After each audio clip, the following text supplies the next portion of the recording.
cette transaction peut être faite et déduit au niveau de l'ancienne entreprise pour que cette transaction puisse être opérée. Donc, ça dépend, n'est-ce pas, de la nature. Pour les registres de pointage, vous voyez dans certaines entreprises, ils mettent en place un registre pour contrôler le temps de présence des travailleurs. Pour ces registres-là, chaque année, n'est-ce pas, on supprime. C'est bon? Monsieur, je peux? C'est un peu contradictoire ce que je veux dire, mais vous avez écouté. Enfin, je vais donner l'exemple de cas correctionnel que vous avez dit. Madame, le fait de s'asseoir dans la rue, quelqu'un se fait agresser, fait la vidéo, la photo, ça vous prenez en compte. Et par exemple. Nous, on ne prend pas en compte. C'est qui? Ce n'est pas notre compétence, le juge. Ah, c'est le juge qui prend en compte. Et par exemple, ça, on va dire, c'est dans le cas du privé. Et imaginons que, comme l'avait énuméré le monsieur, il y a mon travail, il se fait agresser. Et comment ça se fait, moi, quand je sors le dossier, ça va se retourner contre moi? Maintenant, l'affaire est correctionnelle. À partir du moment où il y a agression, l'affaire devient correction.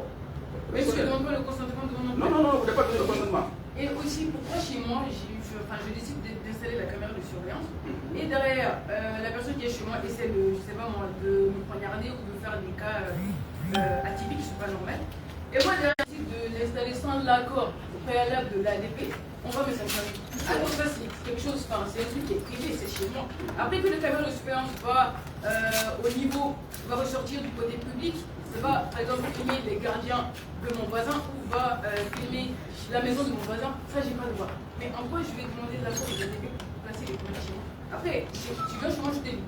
Tu viens de Connery, il y a la caméra dans le salon ou les lieux, voilà, de chez moi. Je l'entends. Mais après, je comprends, la chambre et les toilettes, ça se fait pas.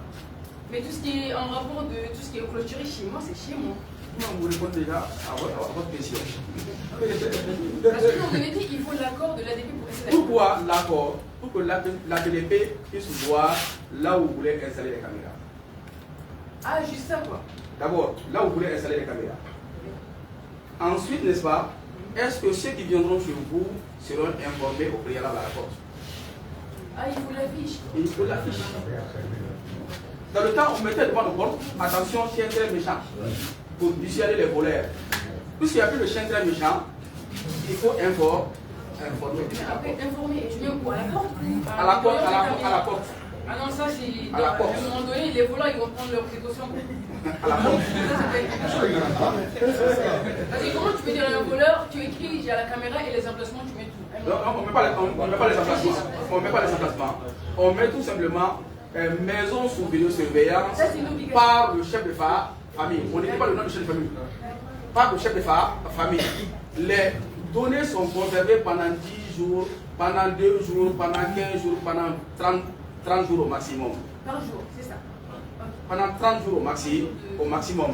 Si, n'est-ce pas, vous venez chez moi et que vous voulez un beau jour avoir accès à vos images, voilà à qui vous devez vous adresser pour exercer votre droit d'accès. Donc ça c'est par jour de vidéo quoi?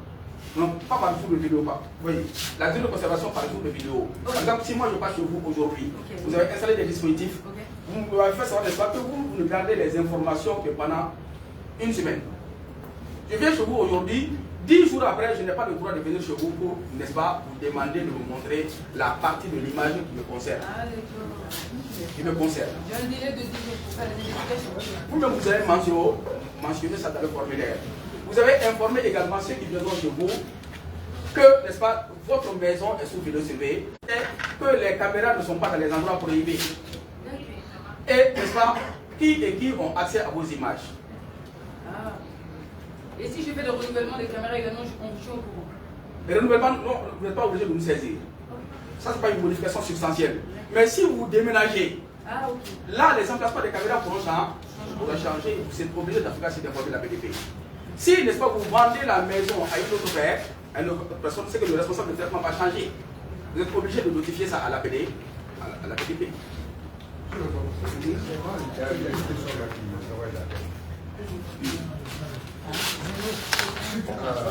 Différentes questions.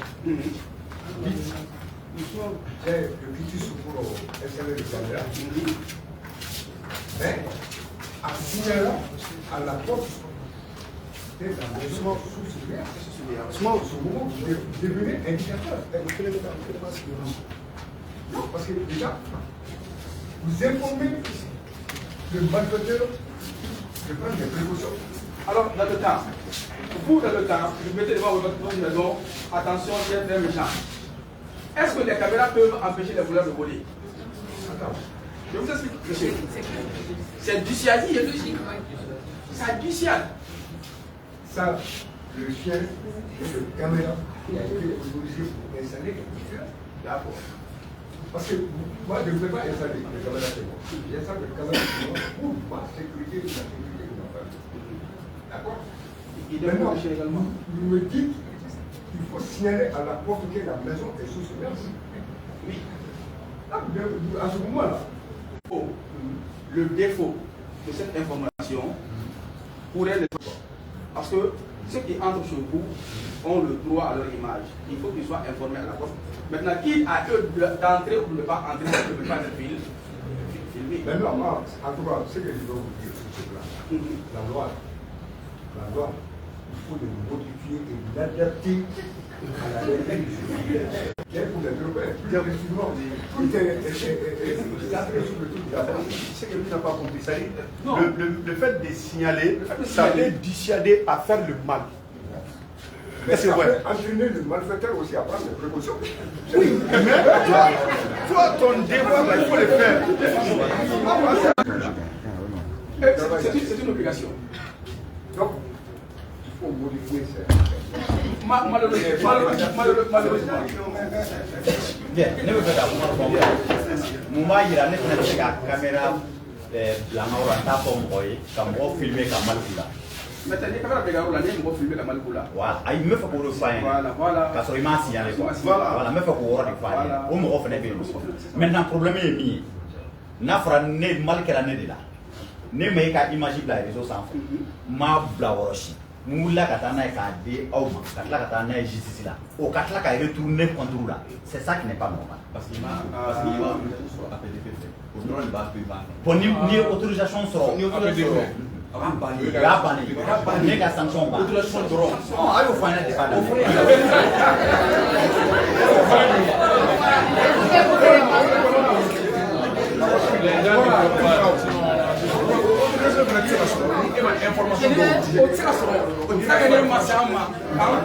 même à ma téléphone quand plus généralement c'est le téléphone quoi. Non, les téléphones donc. Voilà, plus généralement c'est le téléphone. Les mal là, plus généralement c'est le téléphone. Les mal qui est là, apparemment on comprend. Il faut toujours apprécier au cas par cas, suivant la nature de l'affaire. Voilà. S'il y a consommation d'infraction, l'infraction de consommera, le juge est obligé de tenir compte de l'indice de preuve que vous allez mettre à disposition. Au cours de la fois, ils ont été déposés comme ça. Au besoin ils ont sanctionné.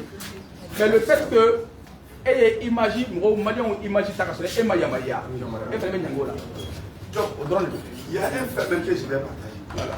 Il a la parole.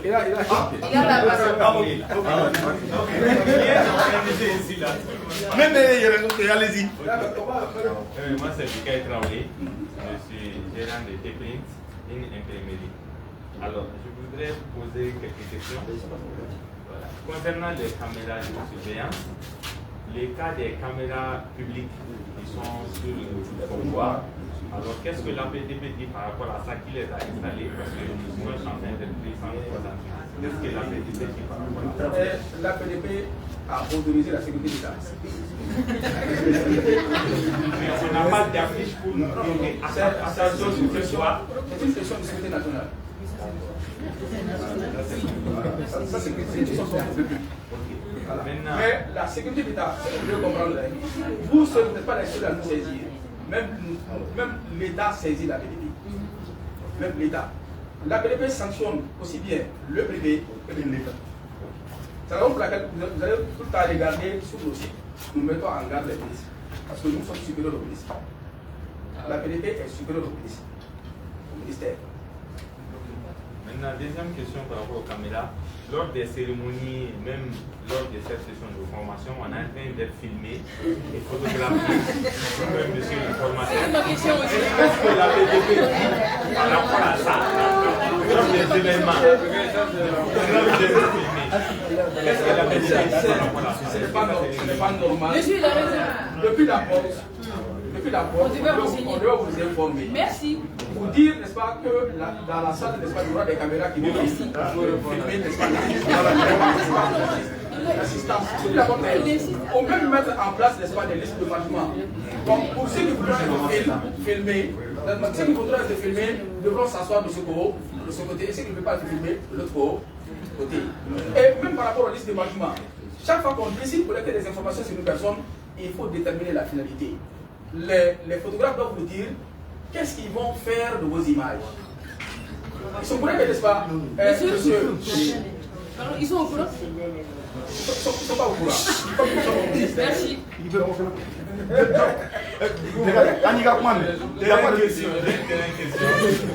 Merci. J'ai une dernière question.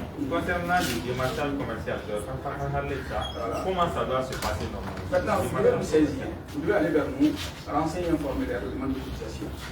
Pour aller chez les entreprises, les démarches. Voilà, maintenant, si vous allez collecter les informations.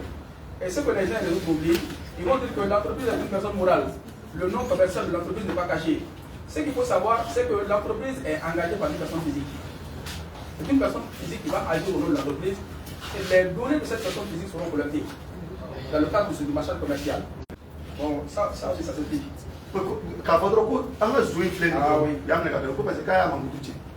C'est ça. Oui,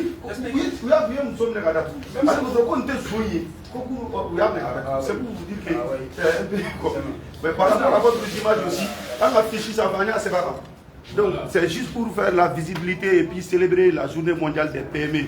Donc on va imaginer que tu as là, mais dans le drone. Non, mais c'est pour longtemps. Est-ce que je demande réellement ce que le monsieur avait évoqué? Seul le juge peut, n'est-ce pas, qualifier une personne. Vous avez une personne, n'est-ce pas, parce que vous avez pris cette personne, la main dans le sac, vous avez cette personne à la police, vous faites savoir à l'officier, aujourd'hui nous avons pris X la main dans le sac de Y. C'est tout. Le policier également doit écrire, aujourd'hui A et B nous ont amené, n'est-ce pas, X, parce qu'ils ont pris X la main dans le sac de Y. Le policier n'a pas à qualifier les faits. Le policier n'a pas à qualifier les faits. Maintenant, le policier fait un PV, envoie ce PV devant le procureur, qui à son tour, n'est-ce pas, va saisir le juge d'instruction. Et c'est après l'organisation de l'audience, n'est-ce pas, qu'on va déterminer si la personne est considérée comme un voleur ou pas. Mais tant que la personne n'a pas été jugée, vous n'avez pas le droit de qualifier cette personne de voleur, ce n'est pas normal. Ce n'est pas normal, ça veut dire que vous êtes rendu juste, ce qui est contraire, n'est-ce pas, à l'esprit des principes forts. Merci beaucoup, M. Bloch. Moi, ma question, c'est concernant l'autorisation au niveau des chambres. Étant donné qu'on a des enfants à bas âge à la maison, est-ce que si, pour mettre le salon, est-ce que la chambre des enfants sous vidéosurveillance, quels sont les dispositifs à prendre? Ou bien la loi malienne interdit formellement cela? Alors, n'est-ce pas, s'il y a un intérêt légitime, par exemple, n'est-ce pas, dans votre salon, s'il y a un tableau de valeur. Ah, le tableau, c'est un exemple d'abord, pour que vous puissiez comprendre. Chaque fois que l'intérêt est légitime, on va vous autoriser. Si vous arrivez à prouver à l'autorité que vous allez installer des caméras pour pouvoir suivre les enfants, parce que vous laissez les enfants avec les bonnes à la maison. Là, la PDP, au cas par cas, pourrait vous autoriser à installer des caméras. Chaque fois que l'intérêt est légitime, on autorise. C'est la raison pour laquelle on autorise, n'est-ce pas, ceux qui ont des tableaux de valeur, des télévisions de valeur dans leur salon, à installer des caméras. Ceux qui laissent également la garde de leurs enfants aux bonnes, on les autorise à installer des caméras. Donc si chaque fois que l'intérêt est légitime, on parle au-delà, n'est-ce pas, de ce qui est mentionné dans le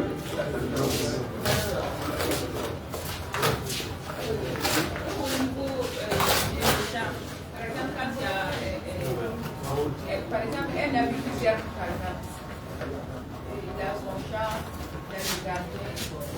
Tout le monde sait que les gardiens ne sont pas. Voilà. Est-ce qu'on peut installer des caméras dans ce cas? On peut installer des caméras. On peut installer des caméras.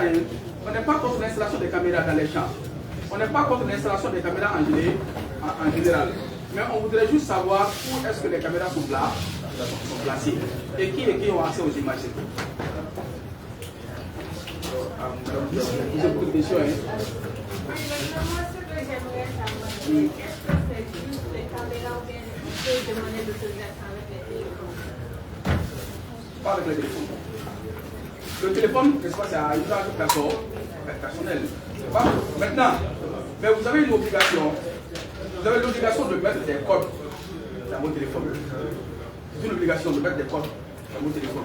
D'insérer les données dans votre téléphone. Par exemple, si vous laissez votre téléphone à la porte de n'importe qui, il n'y a pas de code, et qu'un individu, n'est-ce pas, arrive à avoir accès aux données d'une personne par le biais de votre téléphone, la personne, n'est-ce pas, qui s'est lésée par rapport à cette situation pourrait saisir la PDP contre le parent. Par exemple, n'est-ce pas, il y a une femme qui nous a saisi parce que la femme était en instant de divorce avec son mari. La femme était en instant de divorce avec son mari, la femme n'avait pas inséré le code dans son téléphone. Le mari a pris, n'est-ce pas, le téléphone de sa femme et s'est envoyé, n'est-ce pas, les vocaux de la femme. La femme nous a saisi par rapport à la question. On a dit à la femme qu'elle avait l'obligation d'insérer des codes dans son téléphone. Mais quand cela ne tient, puisque le mari également a collecté illicitement des données, on a sanctionné le mari de la femme à payer 5 millions. Même dans votre téléphone personnel, vous devez insérer des codes pour que les uns et les autres ne puissent pas y accéder. Parce que vous envoyez, n'est-ce pas, en longueur de journée, des messages vocaux, des messages. C'est des informations personnelles. Vous avez l'obligation de les protéger. Mais vous n'êtes pas tenu de nous saisir de formalités déclaratives. Alors, ça, ça passe là.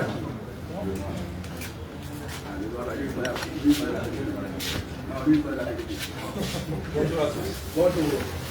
Cette question très par rapport aux informations que j'ai eues de la proposée ce matin, je voudrais demander, est-ce que vous avez des solutions que pour la société malienne sur le plan national ou international? Pourquoi cette question? Pour la protection des données personnelles des Maliens. Nous voyons les pays développés qui font la guerre tout le temps au GAFA, les géants de la tech, pour la gestion des données personnelles de leur pays. Est-ce que la PDP défend les données personnelles des Maliens à l'époque sur le plan international ou c'est seulement sur le plan national? C'est seulement sur le plan national. Aucun pays africain. Votre nom, s'il vous plaît. Par rapport au pays. Ah, c'est un habitué de la PDP. Chargé de communication. Bien, pour l'instant, aucun pays africain ne peut faire face à cette réforme-là. Aucun pays africain. C'est les pays européens, n'est-ce pas, à travers le RGPD, n'est-ce pas, qui sont arrivés, n'est-ce pas, à un peu contrôler, pas sanctionner cette réforme. Mais aucun pays africain ne peut faire ça. Nous, c'est au niveau seulement national. Monsieur, il y a une dame qui avait énoncé, qui avait donné ce point de vue par rapport à l'installation de la caméra dans la chambre de l'enfant. Imaginons que j'ai un enfant malade. Pour faire son suivi, je vais installer la caméra. Mais vous, qu'en est-il de... L'intérêt, oui. Vous allez nous saisir de formalité. Okay. Vous allez dire, ah, je voudrais installer des caméras dans cette chambre parce que j'ai mon enfant malade. C'est pour suivre cet enfant. Là, on dira l'intérêt est légitime. Il vous faut quoi? Non, il faut tout simplement donner. Vous allez mentionner, n'est-ce pas, dans le formulaire par rapport aux emplacements des caméras, la chambre dans laquelle vous comptez installer les caméras. Et si vous mettez chambre, vous devez justifier pourquoi vous allez installer cette caméra ou ces caméras dans la chambre. Et là, vous allez dire, ah, ces caméras seront installées pour surveiller cet enfant malade. Et la PDP va vous autoriser. Et il vous autorise comme ça son document pour vous? On autorise, on va vous demander d'amener, n'est-ce pas, des documents complémentaires, des informations complémentaires. Par exemple. Ah oui.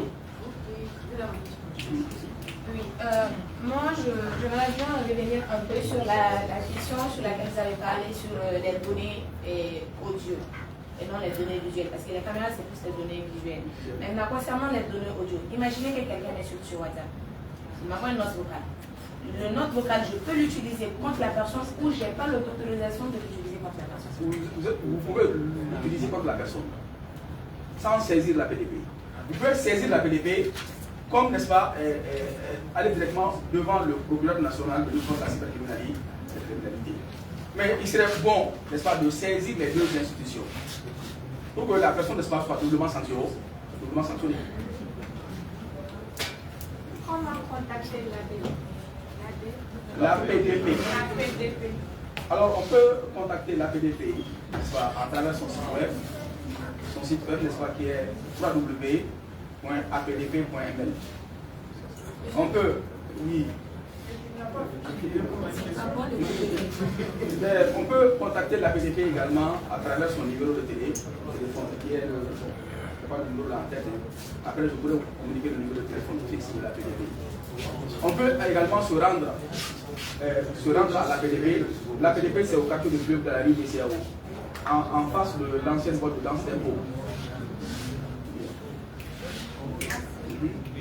Vous dites que l'un des rôles de la PDP, c'est la protection des données personnelles. Moi, je voudrais savoir dans quel sens est-ce que vous allez procéder pour protéger ces données personnelles. Et au cas où ces données seront, comment dire, des lieux de terrorisme. Voilà, quand il y aurait plus de données, comment est-ce que vous allez procéder pour protéger les conséquences? Alors, c'est la raison pour laquelle nous nous intervenons. C'est la raison pour laquelle on voudrait que les uns et les autres, n'est-ce pas, partent vers nous sans problème. Déclarer la collecte des données qu'ils font. Imaginez par exemple, n'est-ce pas, vous avez une entreprise. Votre entreprise décide de recruter un juriste. Demain, moi, je pars déposer mes dossiers chez vous. 3 jours plus tard, je vois mes dossiers avec une vendeuse de billets. Alors, n'est-ce pas, je serai en droit d'aller à la PDP, porter plainte contre votre entreprise. La PDP doit être en mesure de savoir, dans le processus de recrutement, qui et qui interviennent. C'est la raison pour laquelle la saisie de la PDP est importante. Et vous, dans le formulaire, vous avez déjà informé la PDP que dans le processus de recrutement, c'est le directeur des ressources humaines qui intervient, plus, n'est-ce pas, le directeur général. Si ce n'est pas alors le directeur général, c'est que c'est le directeur des ressources humaines. Alors, la PDP va également voir, est-ce que l'entreprise a signé des clauses de confidentialité avec les travailleurs? S'il n'y a pas de clause de confidentialité signée avec les travailleurs, l'entreprise restera responsable. Et la PDP va sanctionner l'entreprise comme telle. Oui, au cas où aussi ma donnée fuite, donc je vais venir ici porter plainte. Il faut porter plainte. Et si la PDP également, ce que vous devez savoir, la PDP également peut s'auto-saisir d'un dossier. C'est la raison pour laquelle nous faisons ce qu'on appelle la veille juridique. Nous sommes tout le temps sur WhatsApp, nous regardons ce que vous faites. Bon, on va comment? Bien, on continue. Ce que vous mettez, n'est-ce pas, sur Facebook, sur TikTok, sur WhatsApp, on regarde.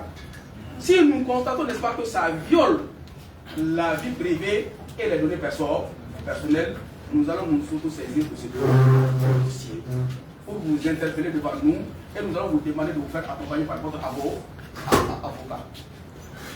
Ou, n'est-ce pas, saisir aussi bien l'organe délibérant et saisir le pôle national de lutte contre la cybercriminalité.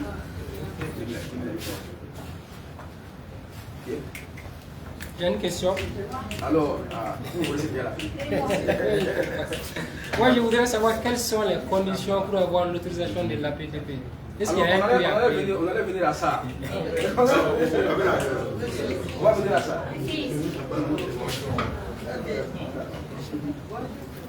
Madame Maïga de l'association et ce que vous venez de dire, si je comprends bien. Donc là, c'est la PDP. La PDP a le contrôle de tout ce qui s'est passé. On regarde. Si je comprends bien, parce qu'on a dit que le WhatsApp là, c'est un caractère personnel. De temps en temps, on regarde.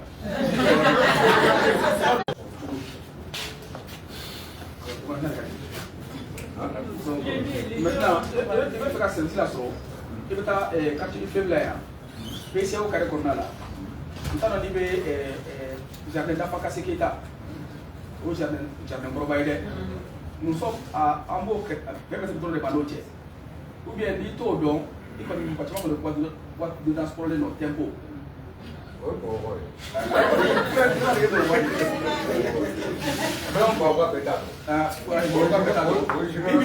Voilà, génération quoi. Mais on va tellement casser Ketado. c'est que ça voilà. Oui, génération côté là.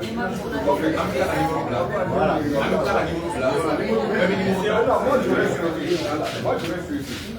Comme nous marquons, c'est qu'à ce moment-là, que vous trouvez des moyens de communication, les informations que nous. C'est la raison pour laquelle on a une direction de la communication qui s'occupe de ce volet. Au direction là, nous avons une plateforme sans faire, car il y a une femme sur le Romina. Et il va essayer d'enseigner tout le monde pour que allez formuler les mots renseigner, il va baigner pour que pour une cascade. On a une plateforme.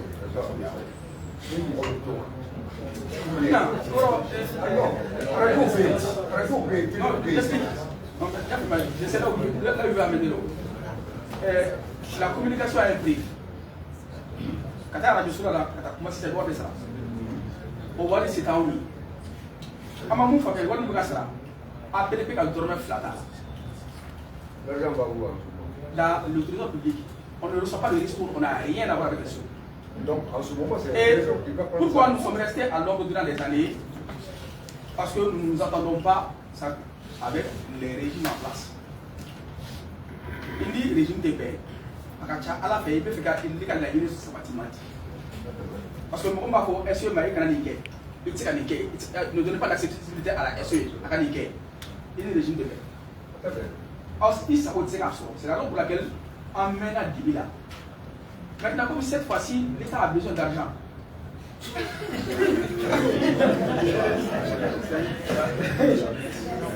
L'État nous a donné un petit moyen pour qu'on puisse, n'est-ce pas, faire un peu de communication pour amener les uns et les autres à adhérer. Parce que la communication, ça a un prix. Nous utiliserons pour faire travailler, n'est-ce pas, par exemple, un comédien, il faut donner beaucoup d'argent. C'est un nid. C'est ça. Ça va au trésor. Ça va au trésor. Normalement, tout ce travail-là, il devrait faire un soutien par rapport à ça.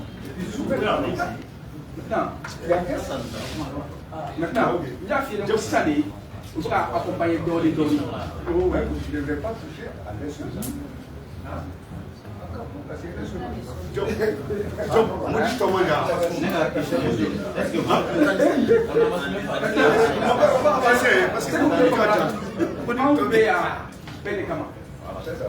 Maintenant, dit au bar, au accès direct au mari, parce que la manière dont on prononce. Pour la vie privée qui a violé, pour la vie personnelle qui a violé, est-ce qu'on a un malade de vocation? Voilà. Et les gars, là, sont donc, on avance, non?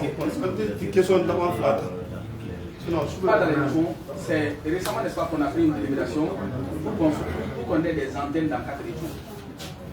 C'est récemment que l'État a commencé à nous accompagner pour qu'on puisse, n'est-ce pas, vraiment aider l'État à se prendre en charge. C'est bon, on attend.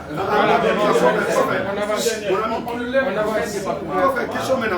est à côté de la primature, on n'est même pas avec la primature, on est à côté de la primature. Ce que vous devez comprendre, la PDP, c'est l'autorité administrative de la plus puissante au Mali. La plus puissante au Mali.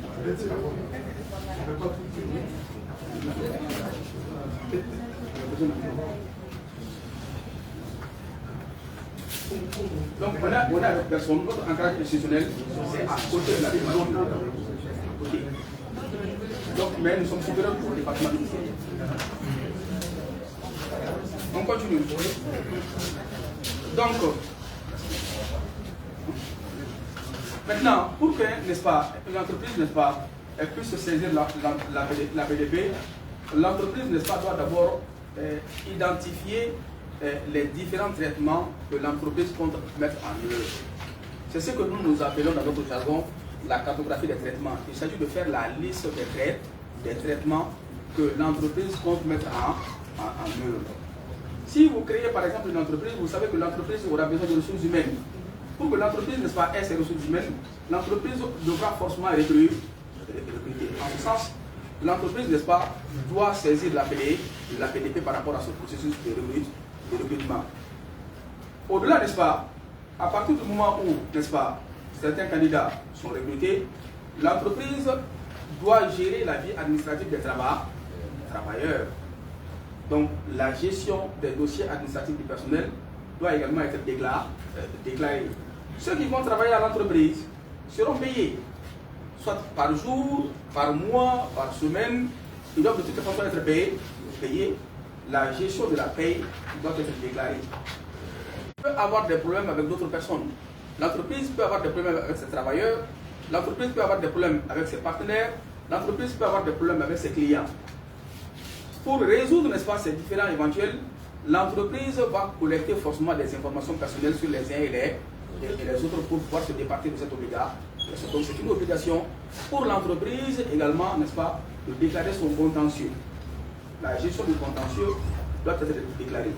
Mais ce qui est important à savoir, c'est que si vous créez une entreprise, avant de procéder à la collecte d'informations, vous êtes tenu de saisir d'abord l'APDP, au moins sur ces 5 formalités. L'entreprise vit le client. L'entreprise vit le client. Sans client, il n'y a pas d'entreprise. Donc, quelles sont les informations que vous allez collecter sur les clients?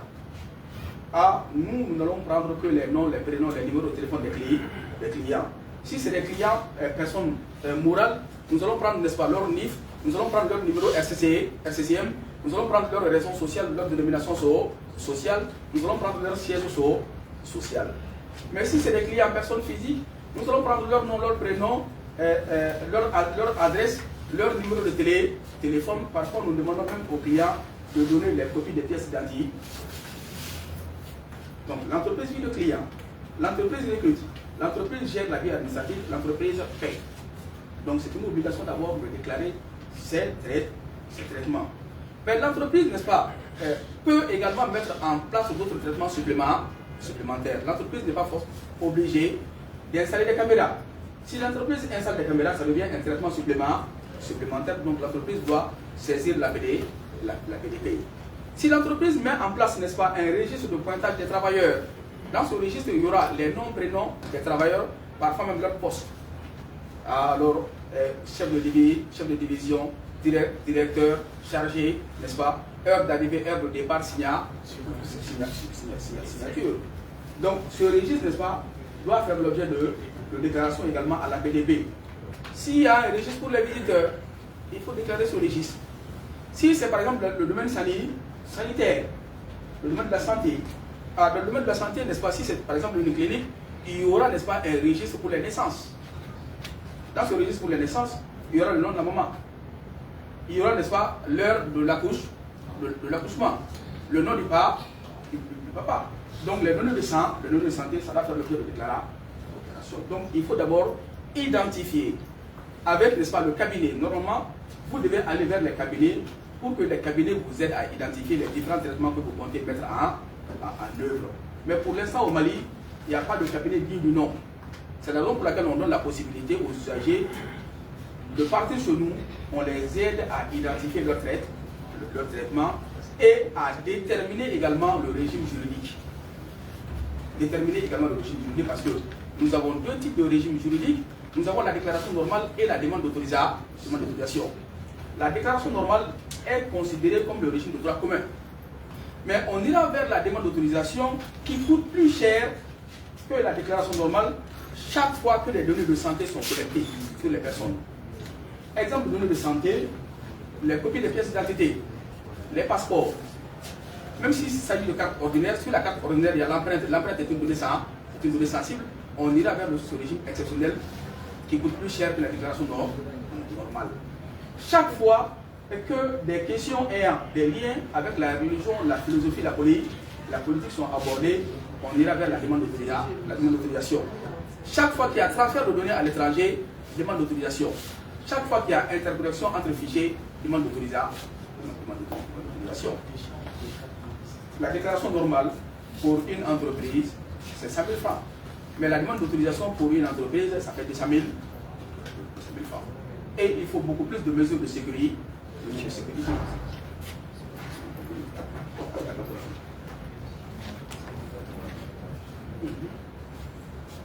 Donc c'est bon, ça c'est la participation.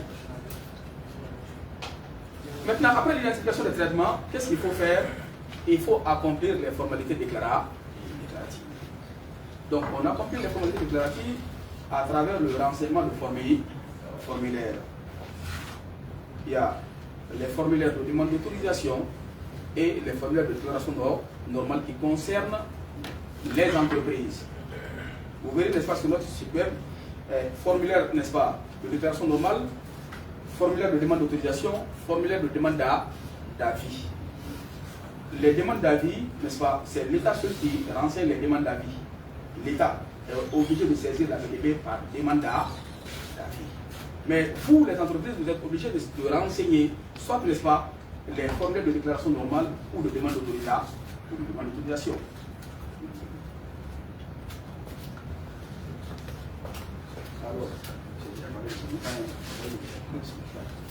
Donc, il faut qu'on puisse aller, n'est-ce pas, donner nos avis.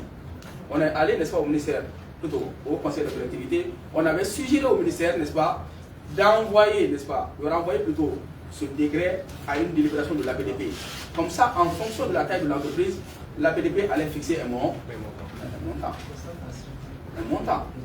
Qui allait être raisonnable en fonction de la faculté contributive des uns et des autres.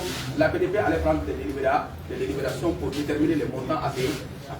Mais malheureusement, on n'a pas eu gain de cause. Le décret a déterminé les montants. Pour une personne physique, déclaration normale, 100 000 francs. Pour une personne, pour une personne morale, déclaration normale, 100 000 francs. Pour une personne morale, demande d'autorisation de 100 000 francs. Peu importe la taille de l'entreprise. Si c'est Orange, c'est 100 000 francs. Si c'est une petite entreprise, c'est 100 000 francs. On continue. Ça, c'est le décret qui le dit. C'est le décret. Le montant est fixé par décret. Avant de passer sur ce point, je voudrais savoir quelle est la différence entre déclaration normale et demande d'autorisation. Alors, la déclaration normale, c'est le régime de droit commun. Ça veut dire quoi? La personne ne touche pas aux données sensibles. C'est quoi les données sensibles? Par exemple, pour l'installation des caméras. Pour qu'ils puissent comprendre. Ça rentre dans quel cadre? C'est une déclaration normale. Pour une entreprise, c'est 100 000 francs. Mais il faut également chercher à savoir est-ce que les données sont hébergées au Mali. Si les données sont sur le cloud n'est pas au Mali, hein. C'est que l'entreprise doit renseigner deux formulaires. Formulaire de demande d'autorisation et formulaire de déclaration normale pour déclarer le dispositif et déclarer le transfert.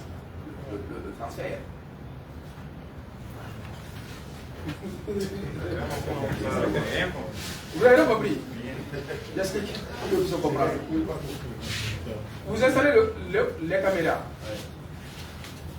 Vous n'avez pas d'NVR. Les données sont envoyées directement sur le cloud. Est-ce que le cloud c'est au Mali? C'est un moyen de stockage. C'est un moyen de stockage des données. Mais ce moyen de stockage des données ne se trouve pas au Mali. C'est à l'étranger. Je sais que les images des Maliens ou de ceux qui vivent sur le territoire malien sont envoyées à l'étranger.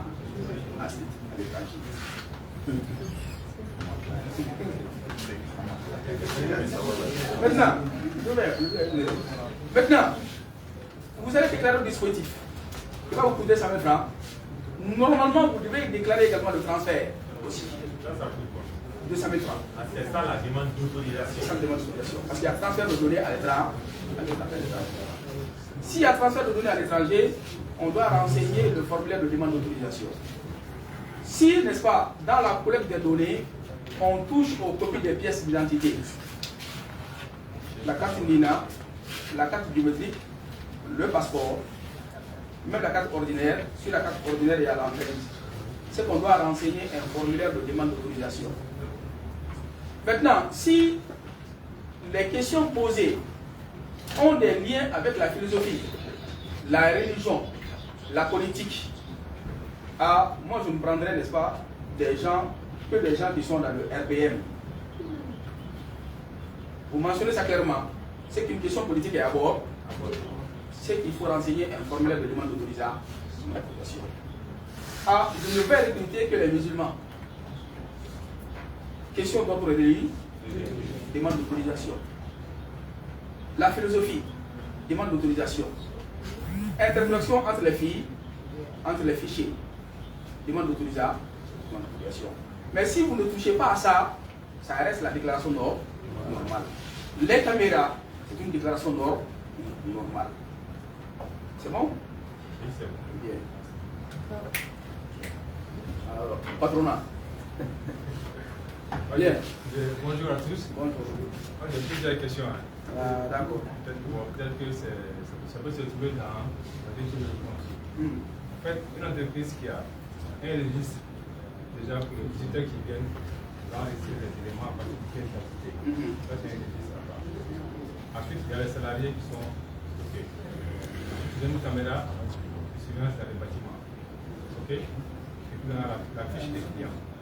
Donc, ces éléments-là, est-ce que chaque élément doit faire l'objet d'une déclaration ou on peut faire chaque élément. Chaque élément. Bon fournir. Alors, cette personne, n'est-ce pas, si l'entreprise, dans ce cas-ci, devra renseigner un formulaire de demande d'autorisation parce qu'il y a collecte de pièces d'identité. Non, c'est juste prendre la pièce, marquer le nom et remettre le visiteur. Alors, si c'est uniquement pour prendre le nom,